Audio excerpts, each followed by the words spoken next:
길게 얘기해 주시는 그 하나님 말씀은 흔히 종말에 대한 얘기입니다. 마태복음 24장 전체에 걸쳐서 그리고 25장까지 이어지는 그 말씀에서 예수님이 이제 승천하시고 성령이 오시고 이 땅에 교회를 통해서 역사하시는 그 과정 가운데 예수님을 다시 만날 때까지 어떤 일들이 있을 것이고 어떻게 준비하고 있어야 되는가에 대해서 얘기를 해주고 있습니다. 먼저 오늘 말씀에는 비유를 이렇게 드시죠. 무화과 나무가 잎이 연하여지고 그러면 여름이 온 줄 알지 않느냐. 어떤 시간을 얘기하는 것이 아니죠. 시간, 시각, 몇 시 그런 것이 아니라 당연히 우리가 여러분 여름에 봄에 꽃이 피면 꽃이 피면 봄이 왔구나. 그리고 잎사귀가 푸르면 이제 여름이 가까이 오고 있구나. 그리고 열매가 맺어지면 가을이 오고 있고 다 이제 낙엽이 떨어지고 가지만 앙상하게 남으면 겨울이 오는구나. 또 다시 이제 가지에서 싹이 나면 봄이라는 우리가 이름 붙인 그 시기가 오고 있구나라는 것을 우리는 알고 있죠. 마찬가지로 이와 같은 징조들 앞에서 얘기했던 환난과 어려움과 기근과 재난과 그리고 박해와 그에 비해서 또 여러 가지 환락을 얘기하고 면제할 수 있다라고 하는 그런 수많은 이제 메시아들이 등장하는 것을 보면은 예수 그리스도가 가까이 온 것을 기억해야 된다라고 예수님이 얘기하십니다. 그러면서 이제 인자가 다시 오시는 것, 예수님을 인자라고 얘기했는데 하나님의 아들, 그 사람으로 오신 사람의 아들 그분께서 다시 오실 것이다. 우리 한번 따라했습니다. 반드시 오신다. 이것에 대한 감각을 잃어버리면 여러분 우리 삶은 방향을 잃게 됩니다. 그러면서 예수님이 이런 얘기하죠. 35절에 천지는 없어질지언정 내 말은 없어지지 아니할 것이다. 반드시 오시는데 그리고 36절에 그날과 그때는 아무도 모른다. 예수님도 모른다라고까지 얘기했어요. 그는 하나님 아버지만 아신다. 그러니까 그 위에 이런 일들이 이 세대가 지나기 전에 다 일어날 것이다 라고 해서 제자들도 오해해서 예수님이 본인들이 살아있을 때 재림하실 것이다 라고 이제 오해했는데 그 얘기는 아니죠. 그날과 그 시간, 몇 시, 몇 월, 며칠 그런 것은 모른다. 무슨 얘기일까요? 그런 것은 우리의 삶에 알 필요가 없다라는 것입니다. 전혀 그 신앙생활과 일상의 삶에 몇 월, 며칠, 몇 시에 예수님이 다시 오신다라는 것은 다 우리 삶 가운데 필요가 없기 때문에 알려주시지 않는 거죠. 그러나 분명히 알아야 되는 것은 예수님은 다시 우리 가운데 임재하시고 임하신다라는 것은 분명히 하고 있어야 된다. 그럼 여기에서 우리가 빠질 수 있는 위험이 있죠. 신앙과 또 불신자들이 나타내는 특징 중에 가장 큰 위험은 무엇인가? 예수님이 안 오신다는 겁니다. 예수님이 다시 오시지 않고 이 땅과 그리고 우리 인생에 하나님 앞에 서야 되는 종말이 있지 않다라고 얘기하는 거예요. 종말은 무슨 그 SF 영화처럼 회색빛 시대에서 이렇게 우울하고 암울하고 폐허가 되고 그런 것이 아니라 예수 그리스도를 다시 만나야 된다라는 것입니다. 예수님 앞에 우리가 우리 인생을 가지고 서야 된다라는 것이죠. 이 인자가 임하는 것이 없다라고 안 오신다라고 얘기하면 당연히 성경에서는 그것을 잠을 자게 되는 거예요. 잠을 자고 죽어 있는 상태가 된다라. 즉 이 땅의 삶이 영원한다라는 생각과 그 오판을 하게 된다. 그러면서 오늘 말씀에는 예수님이 한 가지 예를 들어주시죠. 역사적인 예를 37절부터 39절까지 노아의 홍수에 대해서 얘기합니다. 37절 보시면 노아의 때와 같이 인자의 임함도 그러하리라. 홍수 전에 노아가 방주에 들어가던 날까지 사람들이 먹고 마시고 장가들고 시집가고 있으면서 홍수가 나서 그들을 다 멸하기까지 깨닫지 못하였으니 인자의 임함도 이와 같으리라. 창세기 6장부터 나오는 노아에 대해서 노아 홍수에 대해서 얘기하는데 즉 노아 홍수는 사실 보면은 갑자기 임한 것 같은데 갑자기 임하지는 않죠. 노아에게 무려 100여 년의 시간이 주어졌고 그 주변의 사람들에게도 동일한 시간들이 주어졌습니다. 그러나 그들은 노아가 얘기하는 것을 듣지 않고 하나님께서 그 방주가 다 지어진 다음에 노아 가족들을 들여보내시죠. 들여보낸 다음에 바로 그 창세기 보면 바로 홍수가 시작되지 않습니다. 무려 7일이나 있다가 시작이 돼요. 방주의 문이 닫힌 다음에도 7일간의 시간이 있었어요. 그리고 여러분, 자 보세요. 비가 하루 왔어요. 사람들이 무슨 생각을 했을까요? 비가 오나 보다. 그렇겠죠. 여러분, 노아 홍수가 나서 온 지면이 다 생명이 있는 그 피조물들이 다 죽게 되는데 며칠 동안 비가 왔을 것 같아요. 여러분, 우리나라 며칠 동안 비 오면 홍수 납니까? 하루만 퍼봐도 여러분 다 넘쳐요. 하수가 되지 않아요. 우리는 뭐 365일 비가 왔을 거라 생각하는데 그렇지 않고 40일 동안 정도 비가 옵니다. 40일. 그러면 온 천하에 물이 가득하게 됩니다. 근데 여러분 보세요. 뭐라고 얘기하냐면은 사람들이 홍수 전에 노아가 방주에 들어갈 때까지 뭐 했대요?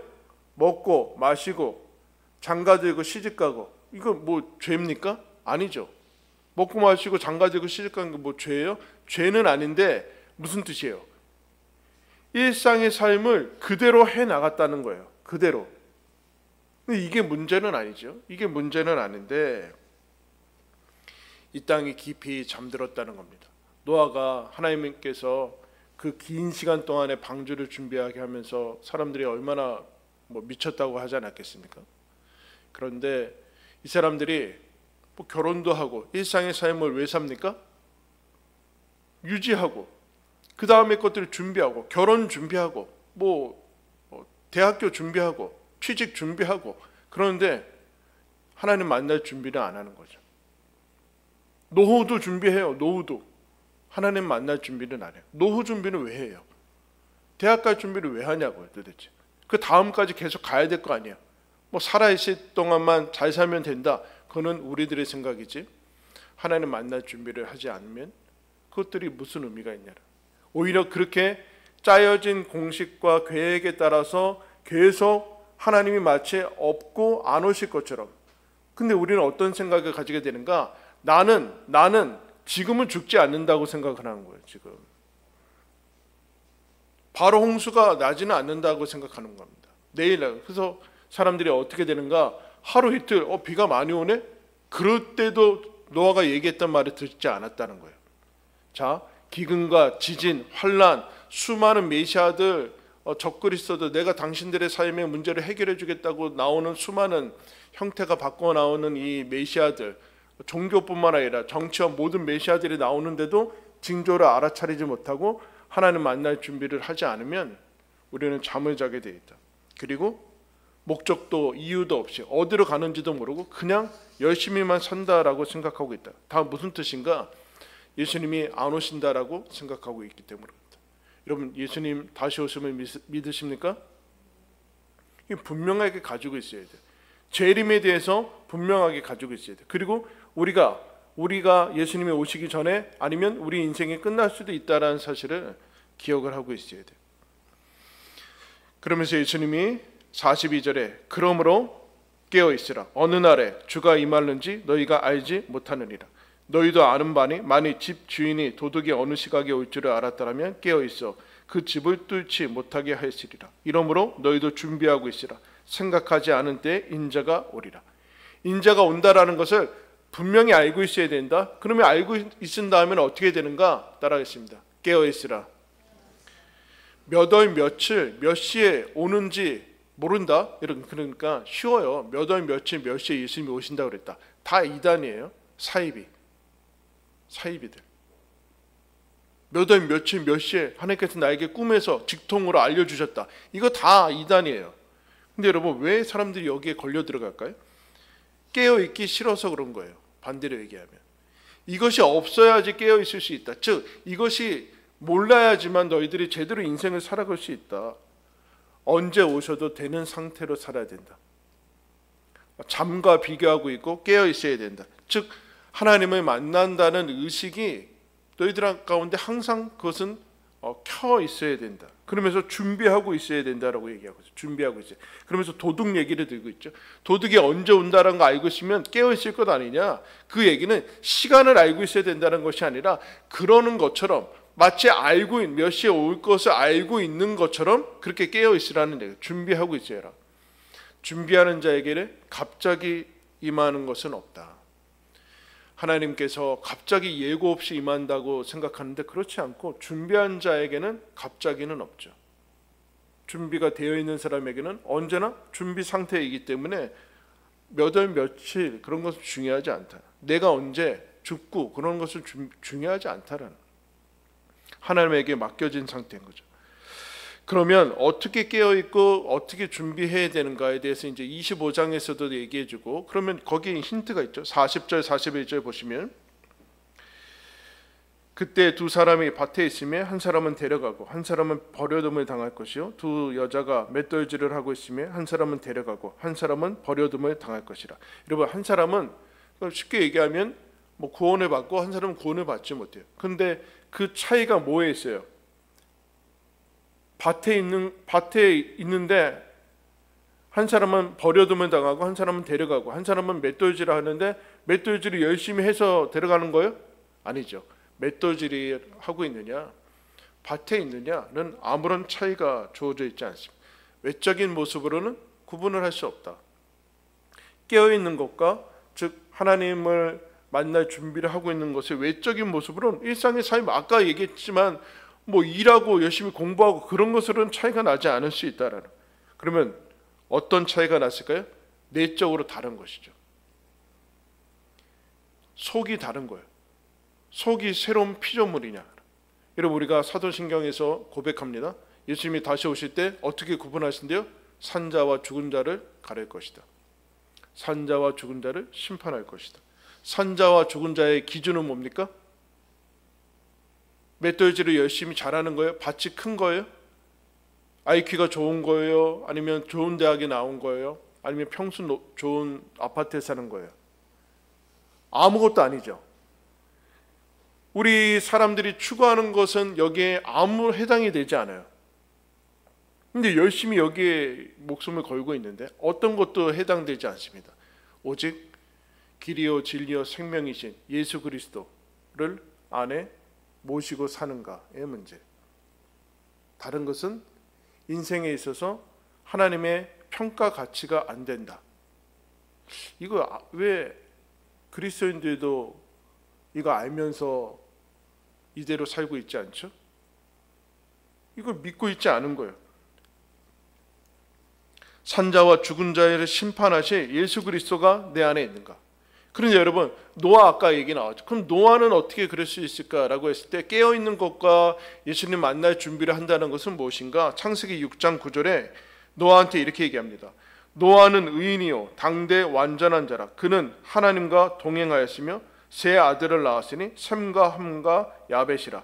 그때 온 땅이 하나님 앞에 부패하여 포악함이 땅에 가득한지라.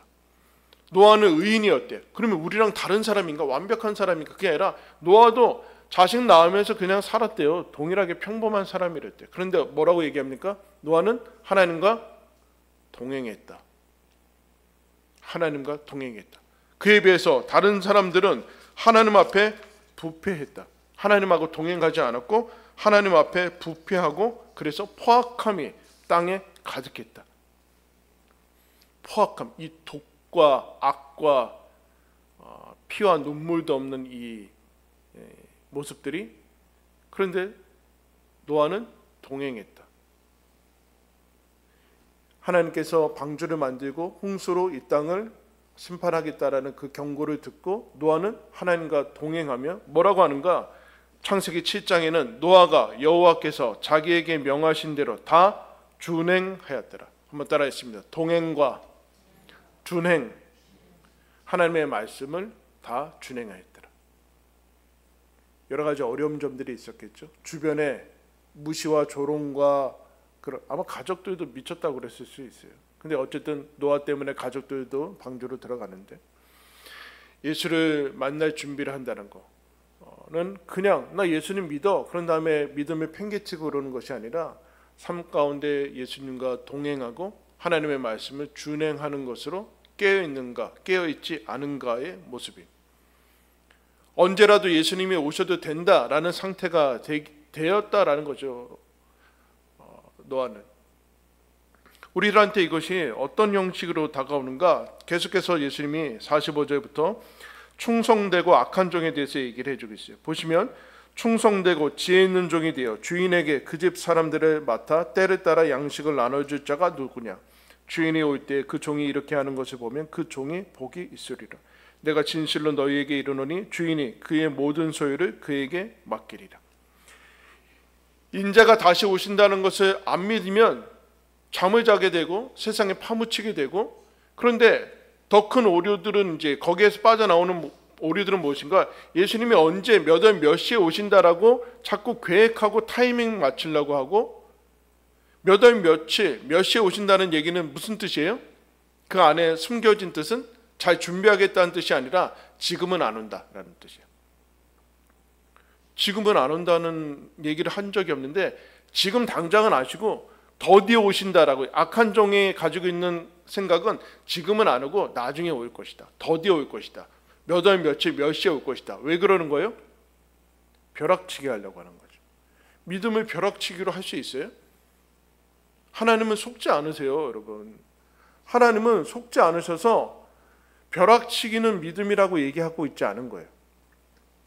그러면 거기에서 우리가 어떻게 깨어있고 예수님 만날 준비를 해야 되는가? 노아는 준행하고 동행했는데 거기 충성이라고 나와 있어요. 충성, 45절 충성. 충성이 뭘까요? 사람들이 보건 보지 않건, 사람이 있건 없건 동일하고 항상 꾸준하고 투명성이 있는 것이죠. 왜 그럴까요? 하나님의 눈을 의식하기 때문에 그래요. 하나님의 눈.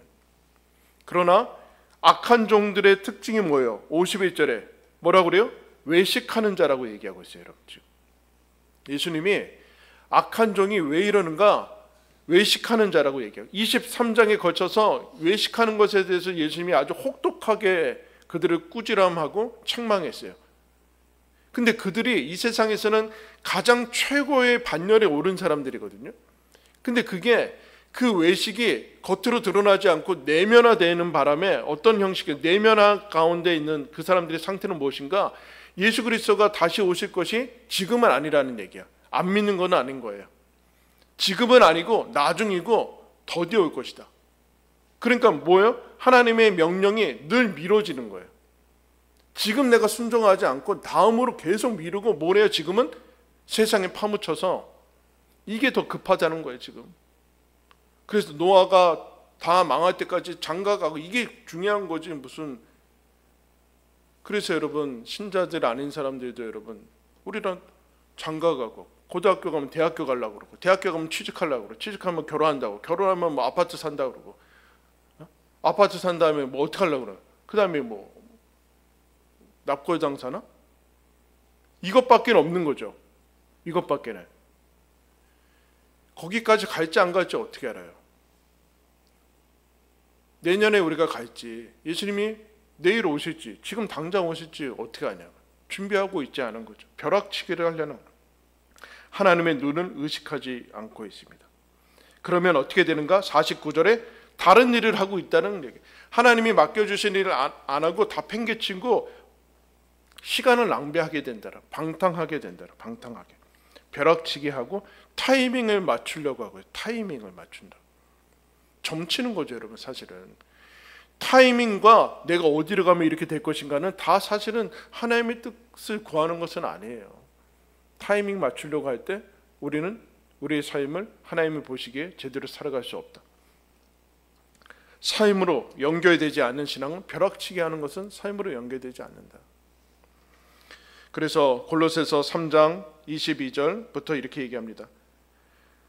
종들아 모든 일에 육신의 상전들에게 순종하되 사람을 기쁘게 하는 자와 같이 눈가림만 하지 말고 오직 주를 두려워하여 성실한 마음으로 하라.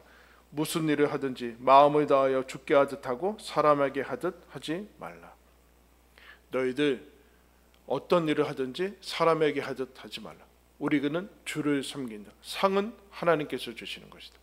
불의를 행하는 자는 불의의 보응을 받으리니 주는 사람을 외모로 취하심이 없느니라. 하나님께서 얘기를 하는 거죠. 충성해야 된다. 충성. 이런 얘기죠. 아무도 없을 때 당신은 누군가. 여러분 아무도 없을 때 여러분은 누굽니까? 여러분 혼자 있을 때 여러분은 누구예요? 신자예요? 그러면 신자예요. 아무도 없을 때 신자가 아니다. 그러면 신자는 아니에요. 하나님의 눈을 의식하지 않으니까. 그러면서 지혜라고 얘기하고 있어요. 지혜는 맡은 이들에게 때를 따라서 양식을 나눠준다라고 얘기하고 있는데, 자 보세요. 아까 노아의 방주에 있는 사람들은 이 세상의 삶에 파묻혀 버렸어요. 너무 열심히 살았어요.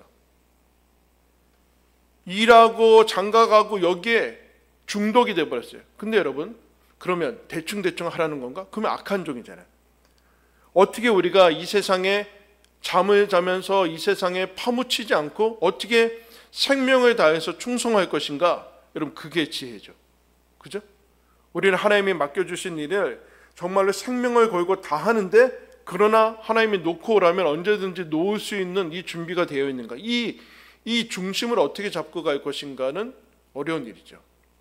그러니까 어려우니까, 어렵다기보다는 깨어있지 않으니까 세상 사람들처럼 우리도 세상의 일에 파묻혀서 이게 마치 우리 인생에 걸려있는 것처럼 하고, 하나님도 못 놓고, 하나님이 주일마다 일주일마다 하나님이 다 놓고 오라고 하잖아요. 이게 사인이에요. 일주일마다 뭘 하고 있든지 어떤 형태든지 다 놓고 오라는 죽음의 연습이에요. 사실은 하나님 날아가는 연습. 근데 그렇지 못하고 여기도 오지 못하는 사람들은 방주에 어떻게 들어가요, 여러분? 지금도 계속해서 끊어지지 않은 그 살다온 그 방식들, 관성의 법칙으로 계속 생각과 그런 방식들이 딱 끊고 여기 와야 되는데, 그 연습을 하는 거예요. 사실은 하나님 날아갈 연습을 하는 게 예배예요. 가서 예배하면서 하나님과 교제할 거 아니에요. 그러면 어떻게 이 생명을 다해서 충성하면서 동시에 세상에 파묻히지 않을 수 있을까? 말씀 한 군데 찾겠습니다. 디모데후서, 신약성경 디모데후서 4장입니다.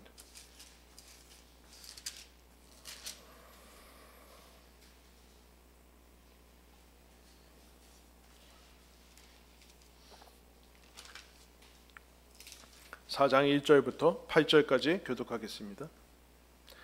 하나님 앞과 살아있는 자와 죽은 자를 심판하실 그리스도 예수 앞에서 그가 나타나실 것과 그의 나라를 두고 엄히 명하노니,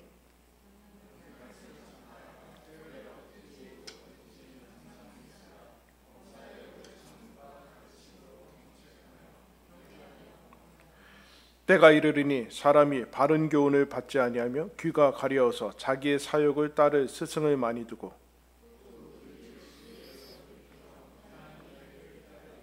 그러나 너는 모든 일에 신중하여 고난을 받으며 전도자의 일을 하며 내 직무를 다하라.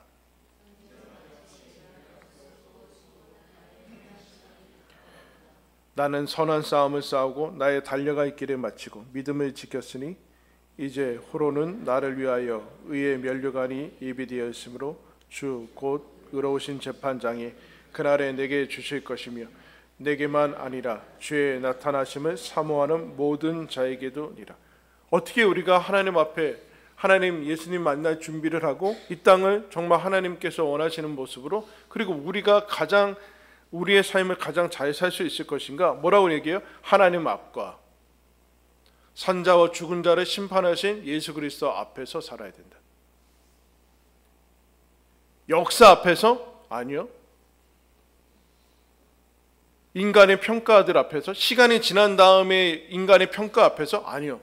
하나님과 산자와 죽은 자를 심판하실 예수 그리스도라는 기준을 가지고 심판하실 하나님 앞에, 그리고 그의 나라가 반드시 온다라는 것을 알고서 명합니다. 뭐라고 얘기해요? 너는 말씀을 전파해라. 너가 가진 생명을 줘서 죽어있는 사람들에게 생명을 살려야 된다.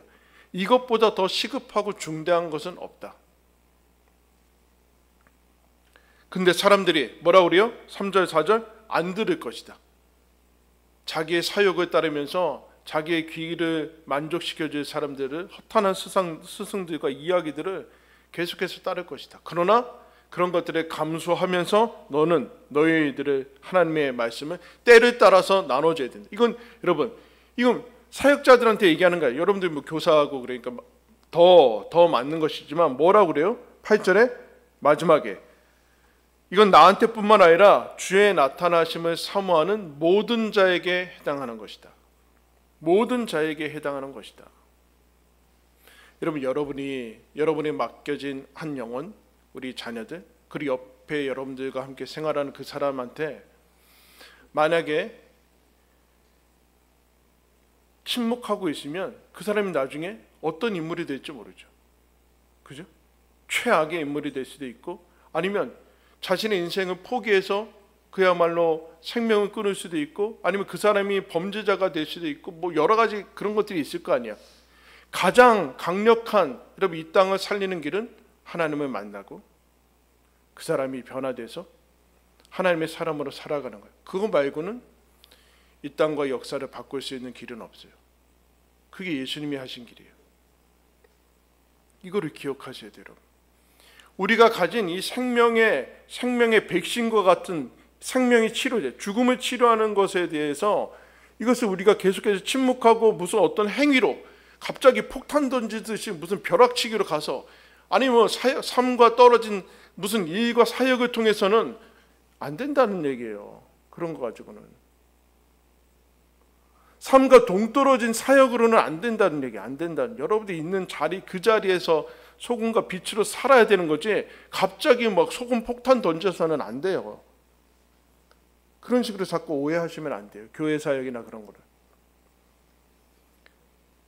나는 선한 싸움을 싸우고 달려갈 길을 마치고 믿음을 지켰다. 뭐요? 예수 그리스도와 동행하며 준행하며 충성하며 하나님 의식하며. 그 사도 바울이 소원이 뭐였어요? 감옥에 갇혀 있으면서 빌립보서를 보내면서 나는 예수님, 이 땅을 떠나서 예수님 만나고 예수님과 함께하는 게 가장 큰 소원이다라고 얘기하고 있어요. 여러분들도 그렇습니까? 어때요? 그런데 하나님이 나를 여기에 살려두신다면, 생명을 주셔서 살려두신다면 아마 그것은 너희의 유익을 위한 것일 것이다. 이렇게 얘기하고 있어요. 자, 보세요. 여러분들이 계속 이 땅에 있는 게 유익이 돼요, 안 돼요? 되고 있어요? 어떨 것 같아요? 내가 인생을 더 사는 게 우리 교회의 유익이고 우리 이 땅의 유익이다라고 얘기할 수 있어야 하는, 빨리 가는 게 나아요.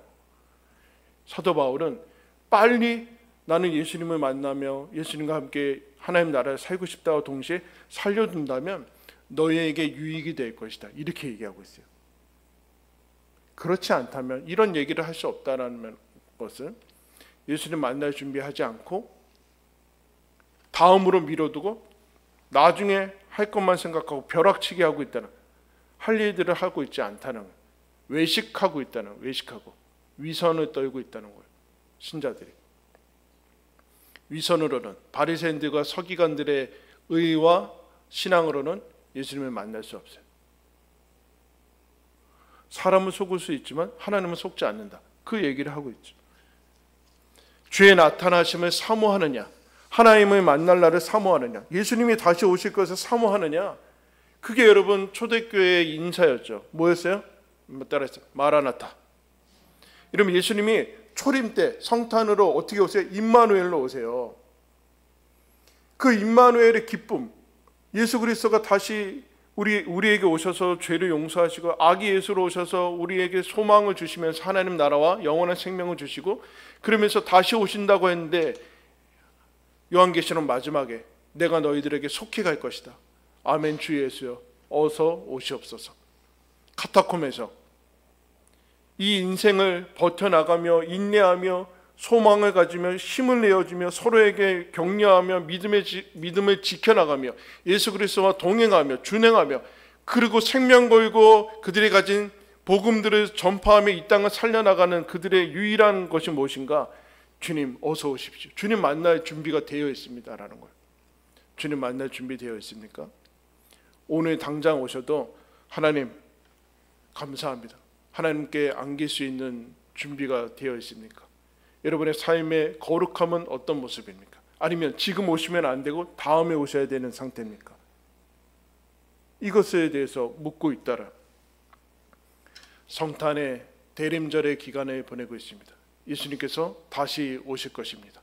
당장 오셔도 예수님을 기뻐하며 감사하며 그리고 오늘 우리가 우리 인생에서 마지막일에서 부르심을 받더라도 하나님 지금까지 살아온 것이 은혜입니다 하면서 준비된 그것으로 우리를 초대하고 있다라는 것입니다. 이것이 유일한 그리스도인들의 비전이에요. 예수 그리스도요 다시 오시옵소서. 여러분 이것을 기억하시고 주님 앞에서 주님을 다시 만난다는 그 소망 가운데 여러분의 삶을 꾸려나가시고 빚어가시고 조정하시고 또 달려나가시기를 예수님의 이름으로 축원합니다. 기도하겠습니다.